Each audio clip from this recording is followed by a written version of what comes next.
Yema ya refo nyina adwuma makwaba ne ahyiehia e de ba ye kase so ewo eneye wo anwumre yi emu abusuafo ha Oyerepa TV kumase ene yewo na openyen anaso so hwe TV so na be wo man foforo so na pese wuti a ye social media handles ni nyina no ubenya yen ewo so bi ye Facebook no live YouTube ka ho ene platforms aka sabeka kase na wetimi ahwe na wetie bi ensema edi beja mo anwumre ni do so yentumi kan kohwe de di makotene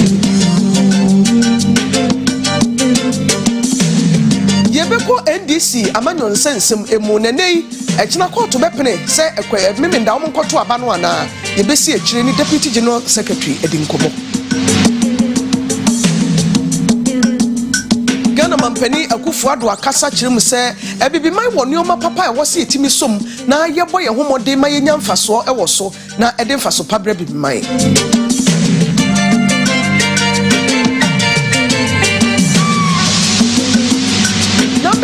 Dr. Baumianso ako secondary neta krade mpotemo ama odi akoto dwasa bina wiata so se obeboa na ade a wo sie a wode bebia no GMPC omo headquarters kese no na etumi aboa ma yanyina mahoden etumi akoyie Yebefoni akọ Texas ewo America abrochimemo El Paso amane yensa kafi o kire se nipa bi a opodompem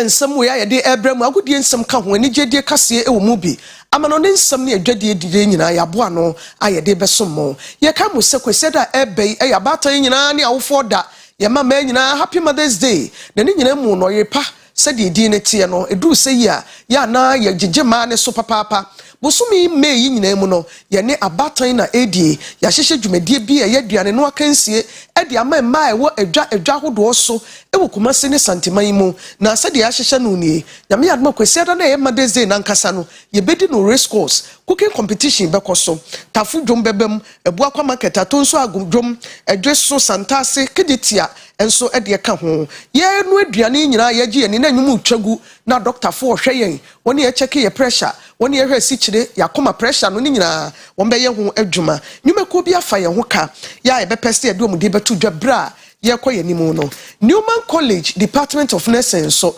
was we wa sekita SSC na nursing training school atoaso a Newman College baby a obeda na wo de esua wade de ubenya na ahodo eso na enoma nyina so atumi akoyie medin e de Akua do ayemfa bre yemfa kase ni nche mu nto amoso aka beyenka nefuamienu achese aka be se 48 hours a empo enuru nanka NDC for ekoto aba na wode yi frankatuni enafi woni ebegina omrahye bedwampeso ahodo ni nyina so ewo NDC edin emu yanka bia nhim na wotwe mu ne yete se Dr. Kwabnadofo ya wono ke nipa miensa ekopre frankato edibre ne ho no atabri asam no de akoto court anim se omo album eye nipa a womo ekoto aba womo foni ewo mu no ade no nokure bi nhye dan nam enadi ewo baabi eno ntinka party mpanimfo hwe no monka womo ante ho asam no de koto court anim ama court de tabo abeto nyame yadomo a memenda ba NDC fo beto no eso menei de akoye no ne se enkosi echina enwumere bi asabre eni ebehunu se NDC abato ne beba so o se emma so o eno ho asem no ye bete no nyame yadoma echina Dr. Dofo asem ye ode ba yen ne ono nko ade na age ne sempa ne mo wura kodo bonso ya wo ka nipa miensa ne ho na wono so kopre sa di brekuro ye bi ye wura biribi atwemu na ono ni keme abai kra chepani wo komasea ono so kire se ofo ani nua pani Dr. Dofo eso esan se ya ye se de ye twan kontomo ne di afomati kwa bewura wadum nipa ni nyina no ahwire di baako achi ahwe yi a de beye no na akire se no kredie bi a na di baabi album a NDC for de betu dwa enei asam aba ho no obehwe oba na be madin na hye ne din ase na obehwe be ma nso so na oba din na hyehye ho ema bi di Isaac Nyameche be ma di akoso Japan be ma de Vido usu chesensem na ko ebibie wo ho a ni nyina di adanse ese album no obi kan se fault wom te wo sempanimfo so agiatum menura isi kura kire se court de tabo ato so nti omo behwa ba ne so a enye yie ma oni NDC mpanimfo no na fe nipa ye ko gina ni nyina na musifo ekuhia ma asomdwe ye adwuma omo nyina agiatum se obekọ ne sa pepepe na yentumika nkwa homa so na ye ne rababra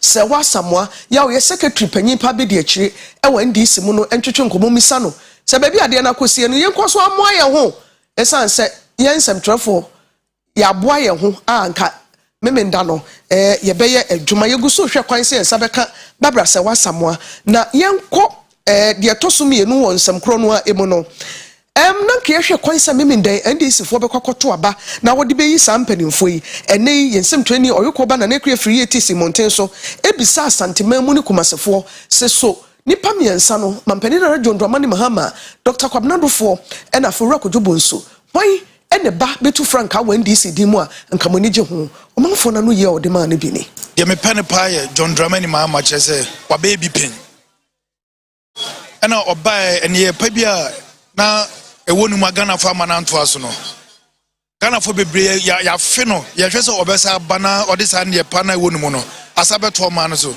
e bi se me hu aban a the first time I didn't buy any paper in the court. I would be for 3 years, 6 months. I would be a no mark says am I or my gun anymore. Is a Kumasi as a Yeshemwa, Ratty Park, and I'm Kojobonsu, and this Muna Ebaye, Ushakete Dubai, and I'm Kojobonsu, and I'm Mama, Emanebaye, Tafu Market. Just I'm cousin me boy, be terminal tray. Just a no be Bremicum Kumewu.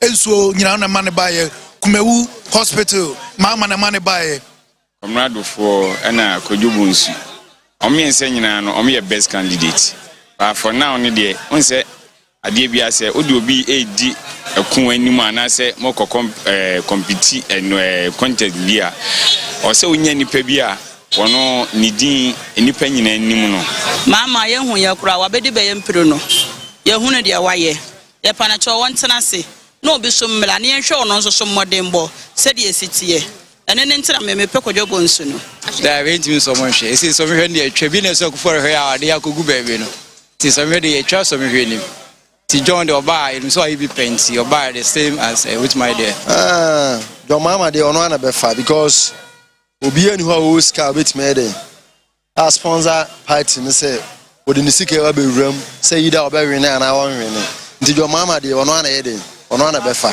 ono so na ebetima challenge MPP for no ono na MPP for no susuru no apart from your mama obi obi lusu na we di me say we have go na no crane how she di was right your mama what I say obi ono waye bida nti omunim yenim ahoden a ekura no ene enim die obetima ye nti Kwabnadofo ne kan say anyway no obi anim omo what I say ti your mama na me sure say any for na beto abama no ebusion manfo adwenhye efa nipa miensa watwe wonti wo NDC mu a opre presidential seats de opese wodi nkunime na wache wona adwen e wo ho no ayekọ ba na akwe yet one Sunday so on some from Ghana Mampani His Excellency Nana Adodankwa Kufuado Edin Simbia to Jase Bibiman Yamisha da Boyen Shira and Papa or the family good yahu nyina bia dom ye e free sika ko be si dwetebna afei enua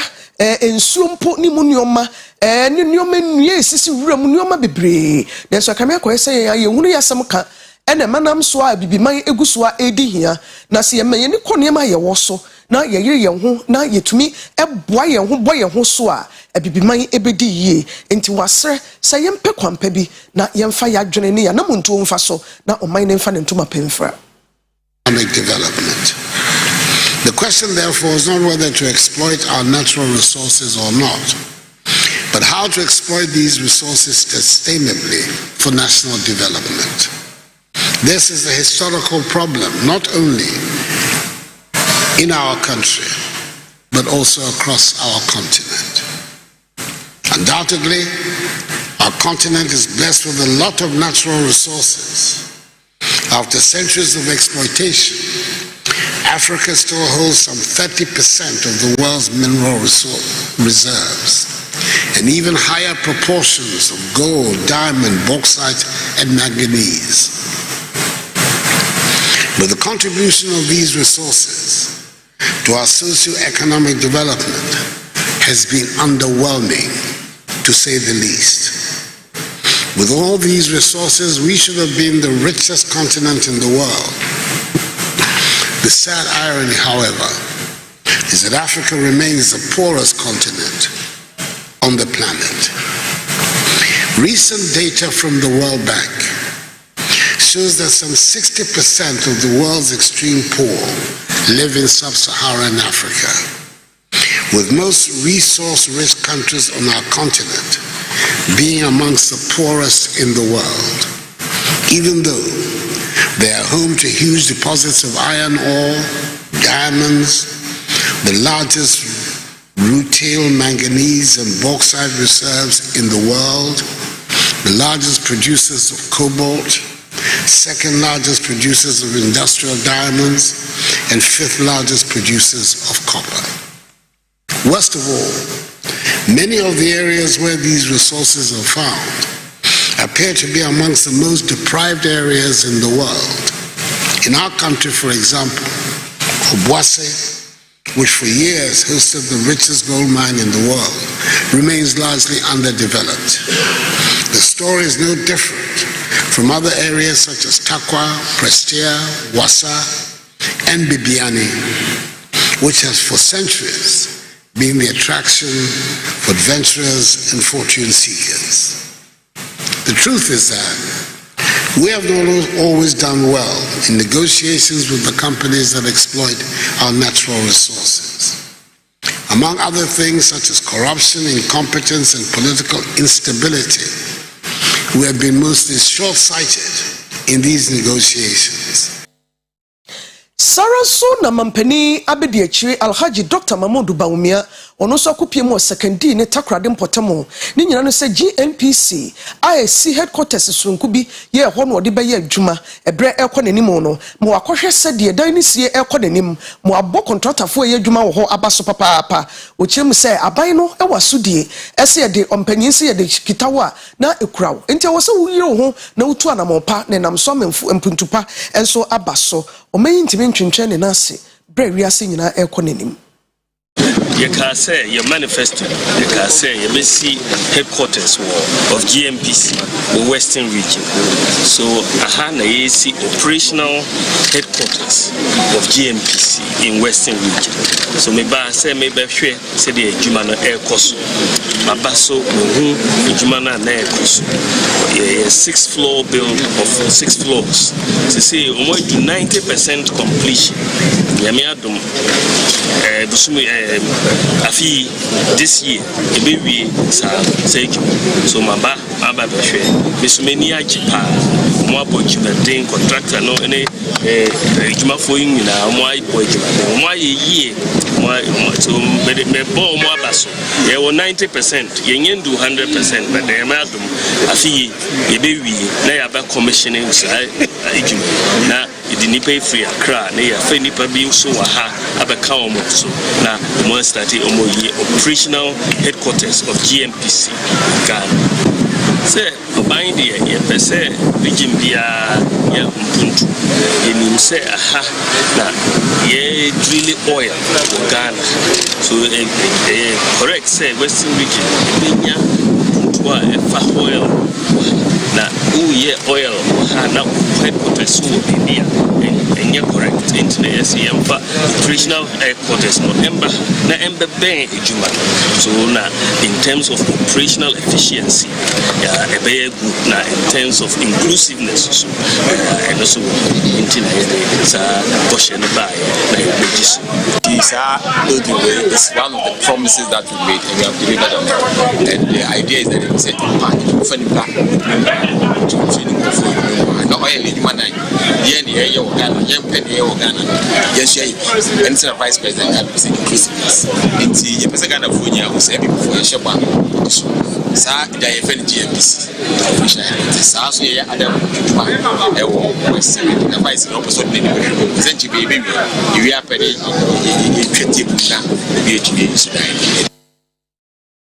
Ene dey asante mantamusoafo ora Simon no semensa watu bambo adwuma ya fu nyina fo se nyame yadom afeda e yabato afe na edu abato breso aya no manimo ya hye kakra bambo dwuma ye fonfa wonim de ne won tete a wanya enkutam na omofa mo ban emmo oman ne ho chidom se de be ya asumdwa ye kutamu no enko sei wode nsem nyina to dwa ene dai ebra Kumasi 4 Battalion of Infantry woye wa manne a efre ni pull out na wode ja Lieutenant Colonel Kwesi Warepepra ya na oye commanding officer ewo 4BN ho ekwan na wode je foforo nso awa 2 e de adwuma no ehye ne nsa so for Simon Semensa and the ato bambo nyuma for him say ene yo my Ghana eboaboa no akwa abato so no ehun akonya se bibi obeye bia onye ne wonhwe se asumdwe wo memu no ebekoso a aye adwuma.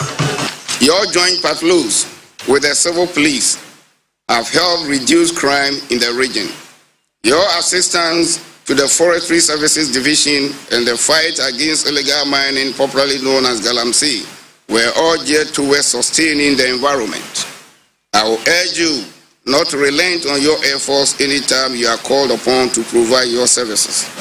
Since the destruction of vegetation and water bodies by these activities pose great danger to the future of the region and the country as a whole, I wish to remind the unit in the discharge of its duties that this year is a preparatory year for 2024 presidential and parliamentary elections.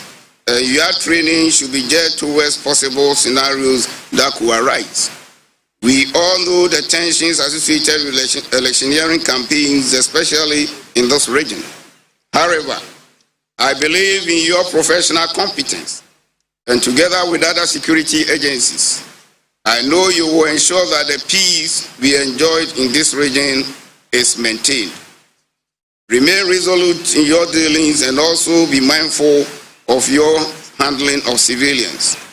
A lot has been done over the years to improve the civil-military relationship. So I will appeal to you to exercise maximum restraint in the face of provocations during this period. Ladies and gentlemen, as I stand here today and reflect on my journey over these 4 years of stewardship and servitude, it is with nostalgia that I deliver this speech.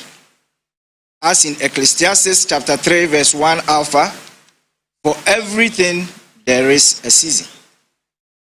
It is time for me to hand over command and move on to another appointment assigned by the Military High Command. Looking back from the start of this journey, it is undisputable that we have displayed a high sense of professionalism and commitment in the discharge of assigned tasks. As a unit, we were able to achieve certain goals by solving a couple of challenges that confronted us. We embarked on projects to enhance the unit's facilities, to provide a conducive environment for officers, soldiers, and civilian staff to perform their duties effectively and efficiently. These include the renovation of some accommodation units at the complex barracks, renovation and construction of ablution facilities at old and new barracks, which included the ultramodern one built by a contractor. Australian Penia no war for being her. I need all Kuamo for Fraba and a Kasaya, which you say professionalism and a Buano, a man, a Jumadi, Etimikoso. Godfrey Anim, enemy Dean, Oyerepa Television.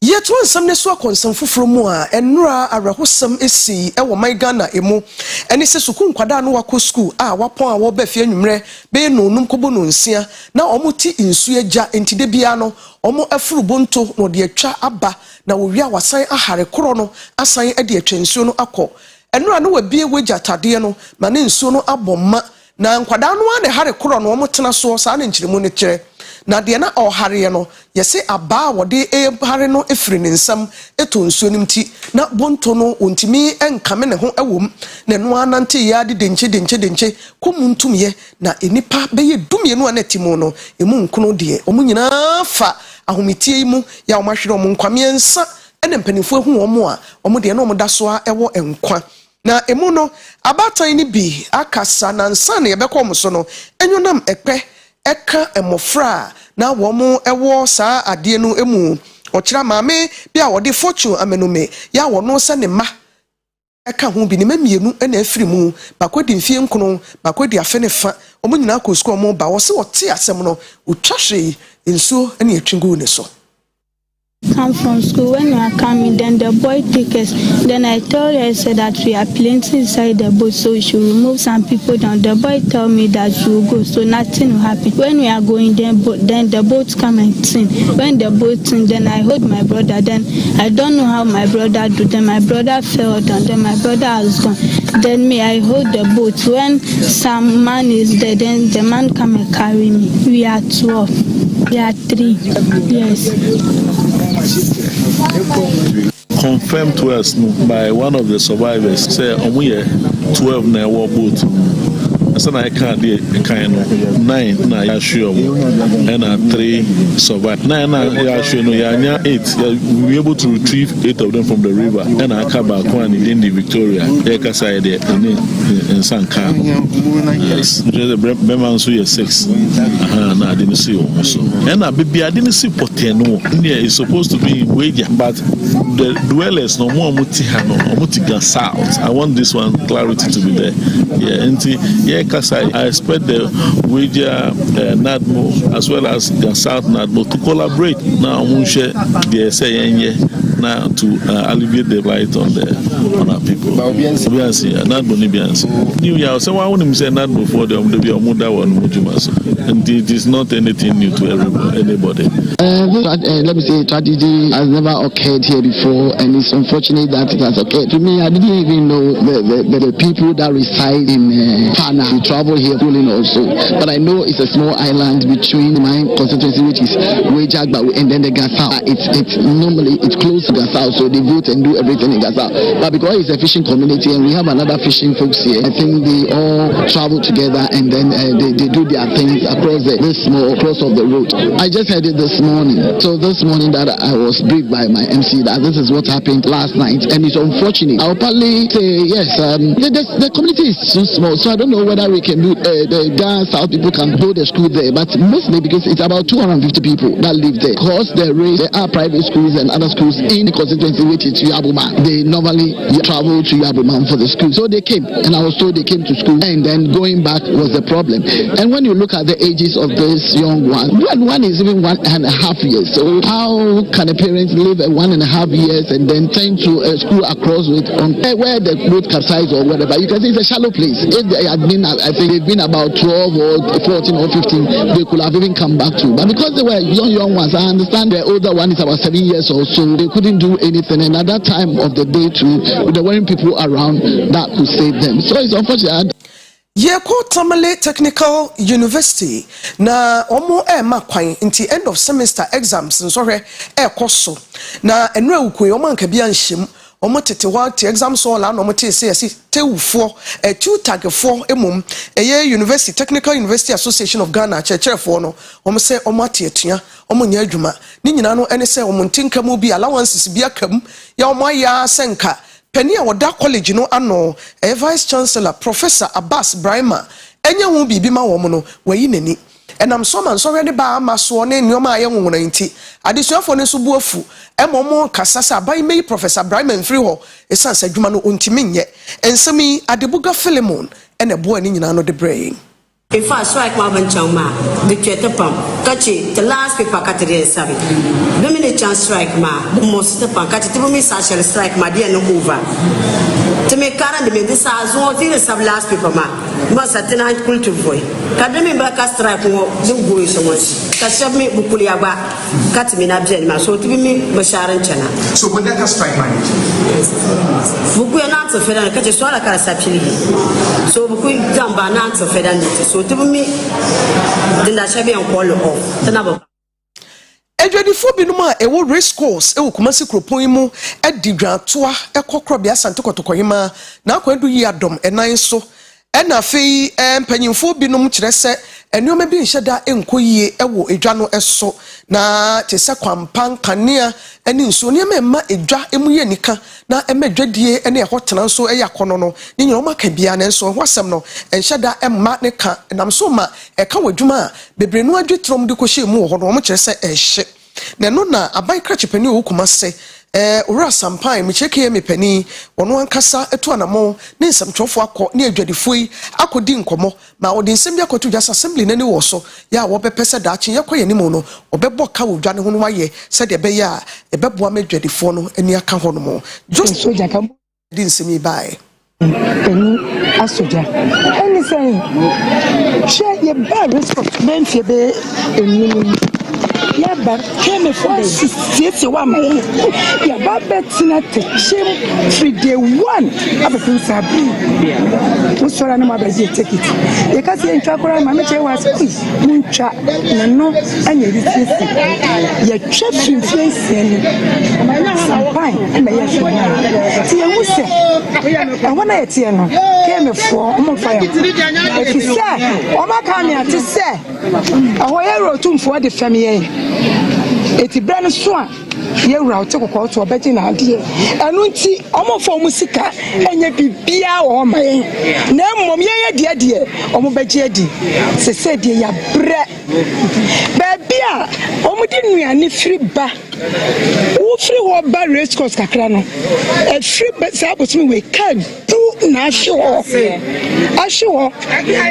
forward security room bi ho nyankopon sense on pese moja begonti kanu ya na ko bom nti sa me boa adako ya momra mekwa kwakire mo de meka asenye sa dan na enkakra ya hwere ho kedoso enne enura ekoda ene ye ba etomu etimi nkuretom usu si na oda power penny suniema na oda enu nti ne ya tinta tukoko akire ke me for se sampai se ye wura e wa fam no enti bra esem no baji no siesie wo ma ya ene de yen twa tikiti ne entwa ne china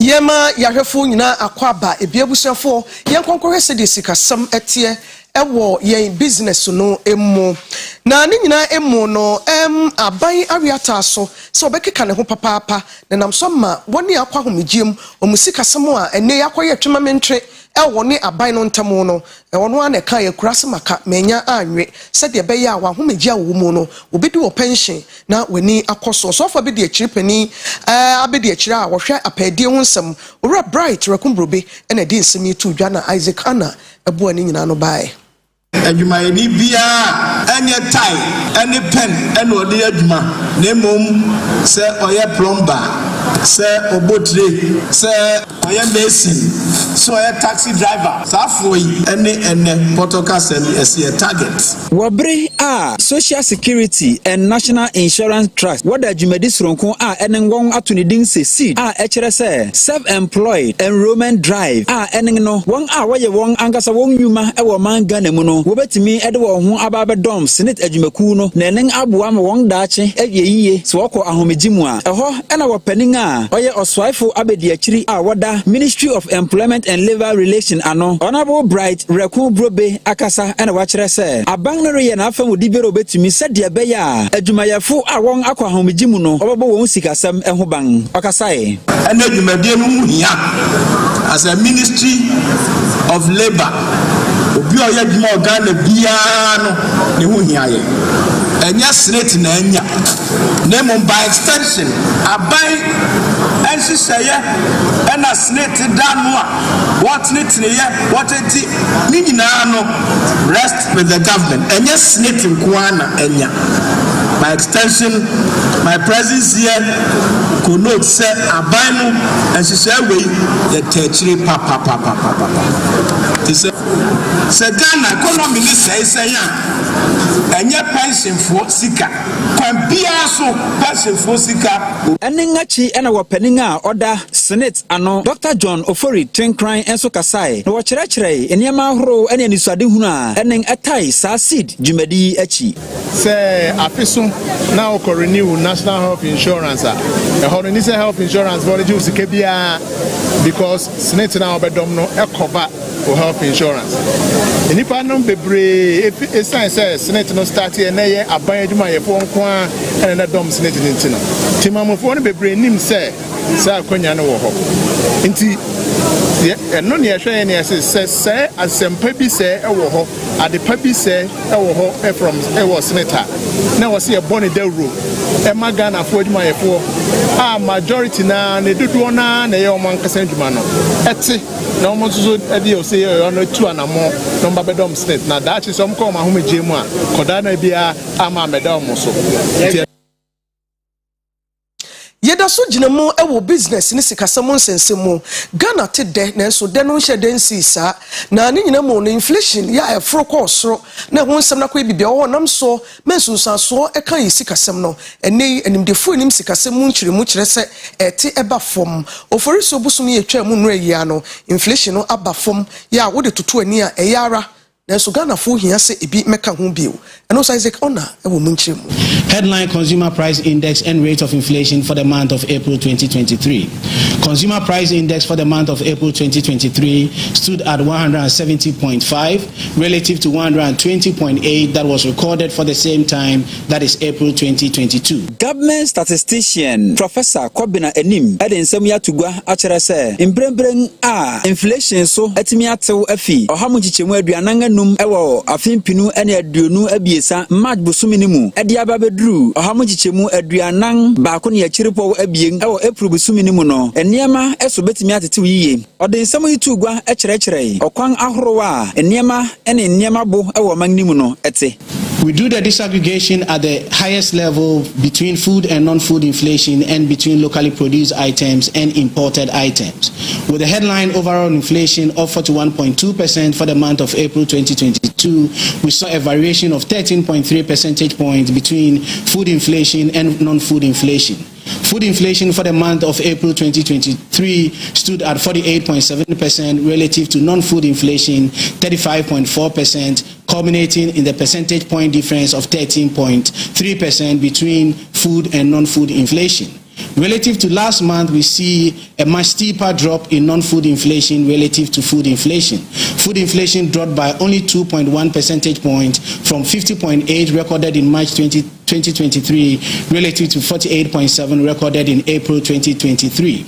On a non-food inflation, we see a much wider variation between last month's figure 40.6 and April 2023 figure 35.4, which culminates in a 5.2 percentage point difference for non-food inflation between last month, that is March, April 2023 and April 2023. Efe wasandi tugwabio echere se sawode niyama horo a eneng yeye ewo man Ghana mu etoto de yakra edifia manona echere se niyama yakra edebo man Ghana mu no eso atew yiye. Headline figures, inflation, locally produced items and imported items, we see a variation of 4.9 percentage points, with imported items 43.1% and locally produced items 38.2%. We have recorded a much wider drop in imported items with the difference standing at 4.9% between locally produced items and imported items.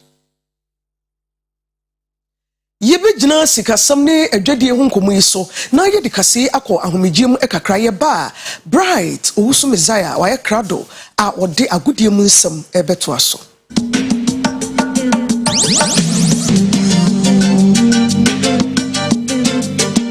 Shaba electricals ebusiafo empanyifo se de ani hu ene edi hu adanse mosomfo na nafia kobi ma mepiem wa ha e kamini senkania papa se wo hono wow enkania papa pani na se wankania papa se wo hono mo ene na me kanfo bo Shaba electricals e de ama se wasi hotel wie na wo pe kania papa pa wo mu de eye bo Shaba electricals se wasi guest house wie na wo pe kania papa pa wo eye bo Shaba electricals ye was ceiling fine spotlight ye was CCTV cameras any de akika ho nyina ye will be e wa ha no mu sei dwumadie bi a wudi e fan kanea ho de me kanfo bo Shaba electricals e de ama say baby a wo bia no bra yeboa ne de eda fam boko wo achichira e ma ne nya wadwendwen ye hia ne se oni ebedi nkita ho ye de be ma ne be package ne kama ne de amanu ba bi a wo bia mo sheba electricals ye wo adum kumase aha ne mu sei ene ye wo prisons ho no mo na me kire matenis asori dan no ye ne wo mo ene bo ho enti e ma ne nya nkwan tentene ba bi a wo bia fa numbers na etwa go screen ase no na frɛ ye mo sheba electricals enkane apapapa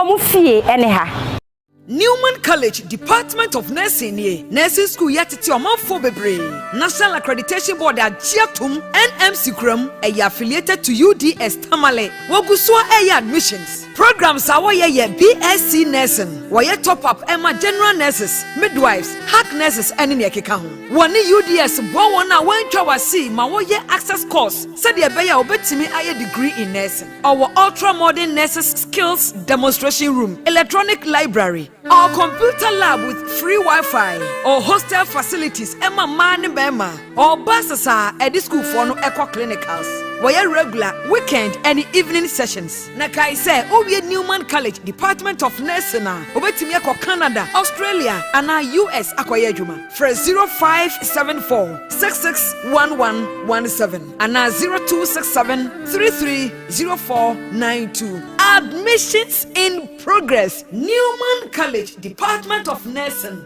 papa.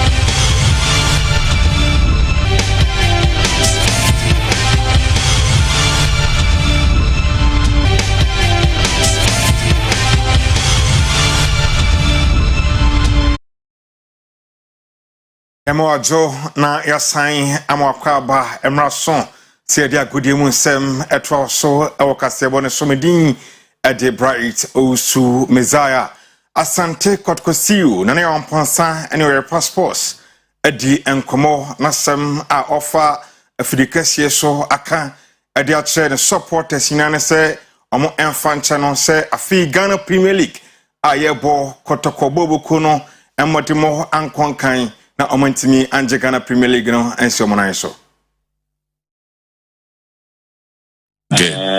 Without them, we couldn't have achieved what we've achieved. We wouldn't be where we are.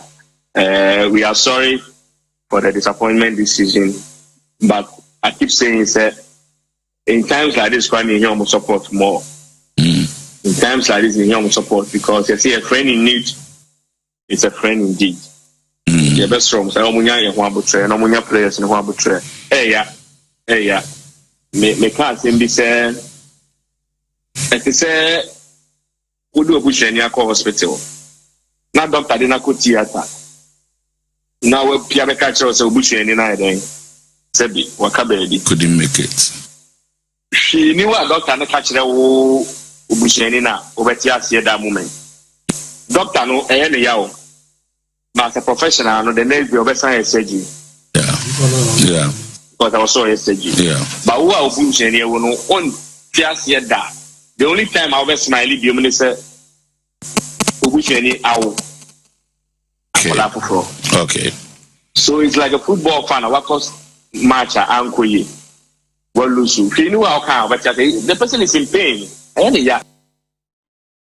Dr. Randy Abe, Executive Council Member at the Ghana Football Association, or in some tuja say local players enya kwenya eko Black Stars no say eye anwahwa at the moment say Ghana players say akanyina na yese ye nipa dunu enum na omagina Black Stars anamu na we local player na ka ho bia ese odewahwa ho.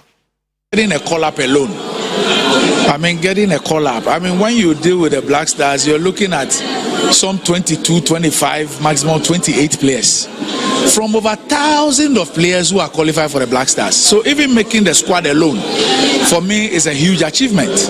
And in terms of getting playing time, I think that all the coaches were there, including Chris himself.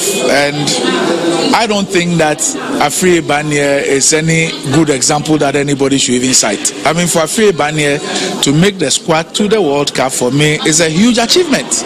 There are thousands of Ghanaian players who are qualified. The point is that I'm sure that if you give a coach the opportunity to pick 100 players for a tournament or a game, you'll be able to pick 100 players.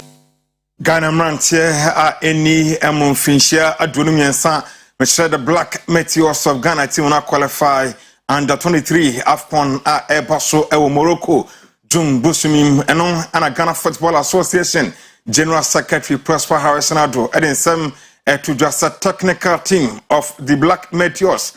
Omone Manteno Edin Sawaswopi Abuabuamu or Jidi Reshimu say ye call any tournament na ye be qualify an Olympics game at Ebaso or France National Yakobi. The technical team is working. They are in constant contact with the players, and they have their plan. Very soon we would be coming out with their plans. The draw has been done, and we know our opponents. The path is set.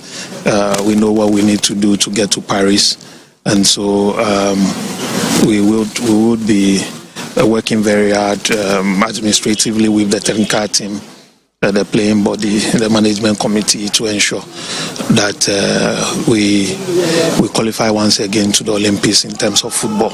We are working with the GOC as well on this. Don't forget the women too. Their program will start because there's a woman led to it. CAF has sent some things. We are fully compliant, and we are waiting for the next action as we prepare for the women to seek qualification to go to Paris. Your transfer so ewa manane UEFA Champions League semi-final tuno ekwaso enra ewa San Siro AC Milan tifie ema Inter Milan etwamwe kamenu a omo entimi Frinyame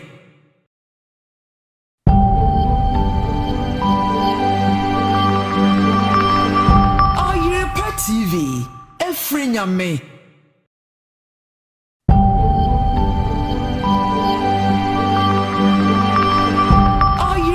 TV, Frinyame.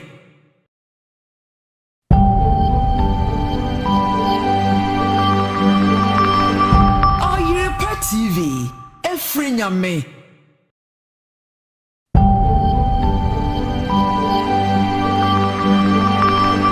Oyerepa TV, Frinyame.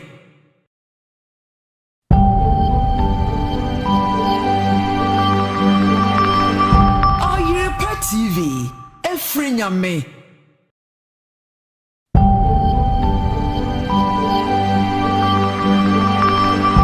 Oyerepa TV, Frinyame.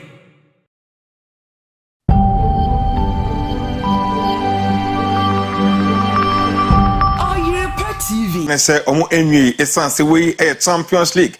Omo demo konkan na ebo bibia ebetimi asi. Frinyame.